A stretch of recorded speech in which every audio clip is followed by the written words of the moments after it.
지난 5월 19일에 이란의 이브라힘 라이시 대통령이 헬리콥터 추락사고로 사망하는 사건이 있었죠. 그래서 예정에 없던 조기 대선을 6월 28일 치르게 됐습니다. 그래서 오늘은 이란의 역사와 정치 시스템 그리고 이번 선거의 함의를 살펴보도록 하겠습니다. 이란의 대통령은 헌법에 명시된 국민의 직접 투표에 의해 선출됩니다. 미국과 똑같이 임기는 4년이고요. 사우디아라비아를 비롯한 걸프의 친미 왕정 국가들과 비교하면 미국이 독재 국가라고 지탄하는 이란은 오히려 절차적 형식적으로는 민주주의가 어느 정도 보장되는 나라인 셈인데요. 그렇지만 이란은 이슬람 공화국, 이른바 신정체제죠. 참 복잡하고 흥미롭고 하지만 낯선 이란의 체제, 그리고 우리에겐 좀 잘 와닿지 않는 신정. 이 신정 체제가 어떻게 돌아가는지 조금만 더 깊이 살펴볼게요. 1979년 혁명으로 이란 정부가 수립됐죠. 공화국은 국민에게 주권이 있는 나라를 가리킵니다. 그런데 이란 이슬람 공화국은 일반적인 공화국 체제와 종교가 지배하는 신정, 이렇게 투 트랙으로 움직여요. 이란 헌법 2조에는 유일신만이 주권을 갖고 입법권을 갖는다. 보통 헌법에 주권이 국민에게 있는 거랑 약간 다르죠. 근데 물론 실제로 그렇게 종교만으로 정치가 이루어지지는 않습니다. 아무리 종교를 겉으로는 강조를 한다고 해도 결국은 다른 나라랑 똑같이 정치적인 투쟁이나 역학관계가 작동하는 거죠. 그 행정부 그리고 입법부, 이란의 의회를 마질리스라고 부르는데요. 그리고 사법부가 있다는 점, 삼권 분립 이렇게 보면 보통의 공화국들과 같고요. 행정부는 말씀드렸듯이 다른 걸프 왕정들과 달리 대통령 직선제여서 4년마다 선거로 정권이 교체됩니다. 18살 이상인 국민이면 모든 유권자가 되고요. 입법부의 경우 의회나 지방의회 전부 선거로 뽑습니다. 사법부도 대부분의 국가들과 겉보기에는 비슷한 법 체계를 가지고 있습니다. 하지만 다른 나라의 그러니까 서구식, 이 근대적인 사법 체계와는 좀 다른 면이 있습니다. 이슬람이라는 것은 우리가 보통 종교라고 부르지만 종교인 동시에 일종의 법 체계이기도 해요. 그래서 근대적인 사법 제도가 있지만 샤리아라고 하는 이슬람의 전통법, 이런 게 작용하는 영역이 이란에서 많습니다. 정치 체제도 마찬가지입니다. 선거만 보면 형식적으로는 민주주의가 있습니다. 그런데 실제로는 대통령 위에 국민들이 직접 선거로 뽑지 않는 최고 지도자, 그리고 혁명수호위원회가 있는데요. 이슬람 혁명을 지키기 위한 위원회, 이렇게 그냥 명목상 이름이 붙여져 있고, 그래서 군 통수권자는 대통령이 아니라 최고 지도자입니다. 자, 그럼 가장 중요한 최고 지도자는 누가 맡느냐? 종신직이지만 직접 선거 아니더라도 선출직이에요. 세습을 하거나 아니면 최고 지도자가 자기 후임자를 지명할 수는 없습니다. 지금까지 1979년 이래로 이슬람공화국 건국을 주도했던 루홀라 호메이니, 한국에서는 흔히 아야툴라 호메이니 이렇게들 불렀죠. 아야툴라는 이슬람 시아파의 성직자들을 가리키는 이름이고요. 1989년부터 권력을 쥐고 있는 현재의 알리 하메네이, 이렇게 45년 동안 2명밖에 없었어요. 이 최고 지도자를 선거로 뽑기는 합니다.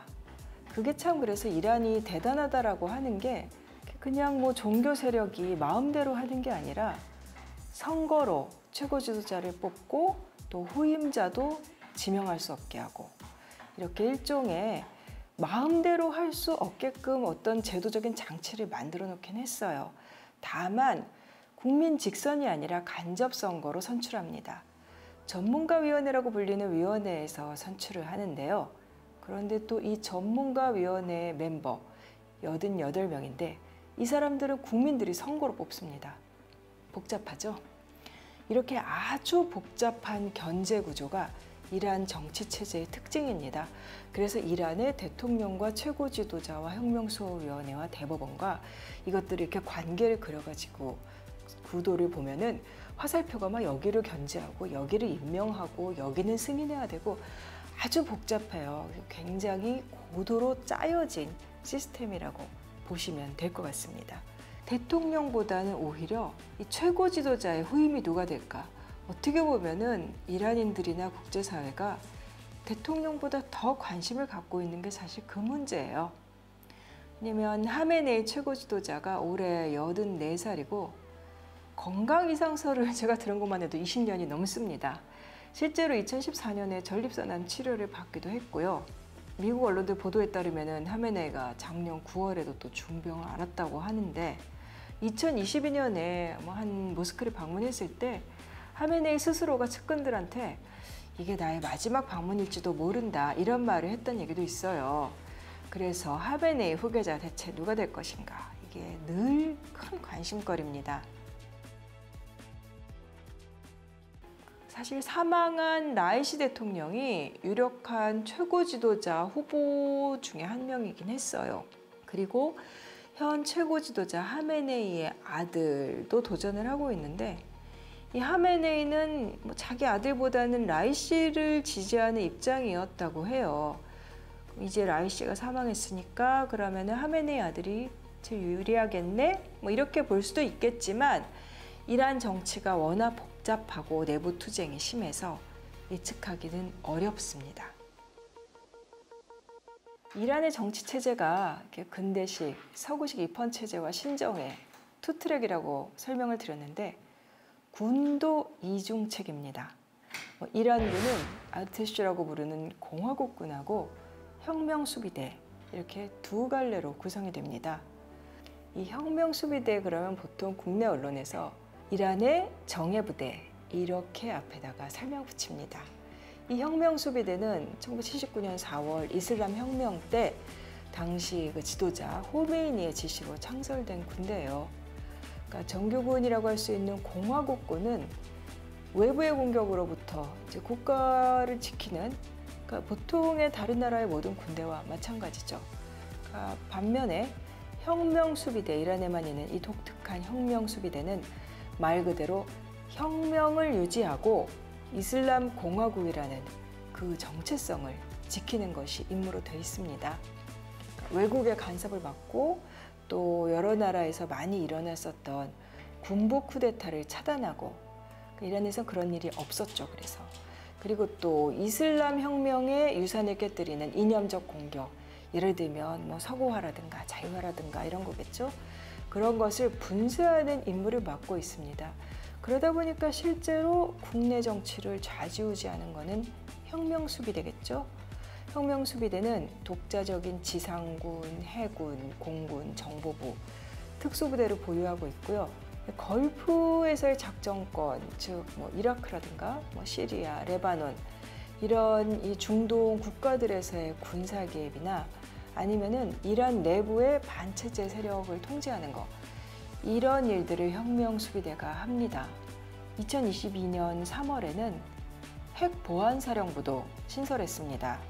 사우디아라비아나 미국은 이 혁명수비대를 테러 조직이다 이렇게 지정을 하고 있어요.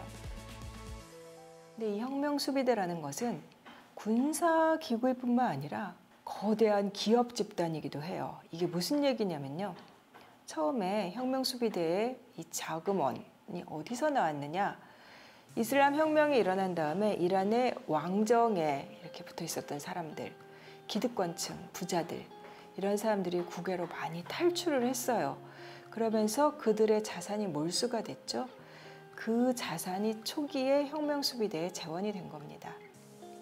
그러니까 사회경제에서 이렇게 전방위로 세력을 키운 것은 2010년대예요. 그때 2005년부터 집권한 마무드 아흐마디네자드라는 아주 강경한 대통령이 있었어요. 근데 이 사람은 성직자가 아니라 혁명수비대 출신이었어요.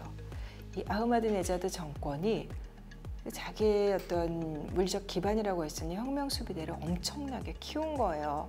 그래서 권력을 강화해서 예를 들면 인프라 프로젝트들이나 석유, 가스 이런 개발할 때 계약권 이런 것도 막 혁명수비대가 갖고 있고 그래서 100여 개의 기업을 보유했거나 연계돼 있다 이렇게 추정을 하는데 사실 혁명수비대가 갖고 있는 경제적인 비중 이런 거 정확하게는 알 수 없는데 한 20-30%에 이른다. 이란 경제 전체에서 차지하는 비중이 그런 이야기도 있습니다. 진정한 기업 투자의 비밀은 변하지 않는 가치를 보는 것. 당신이 선택할 기업. 이제보다 분명히 보이실 겁니다. 실패하지 않는 기업 투자의 조건 7가지. 여기서 확인하세요.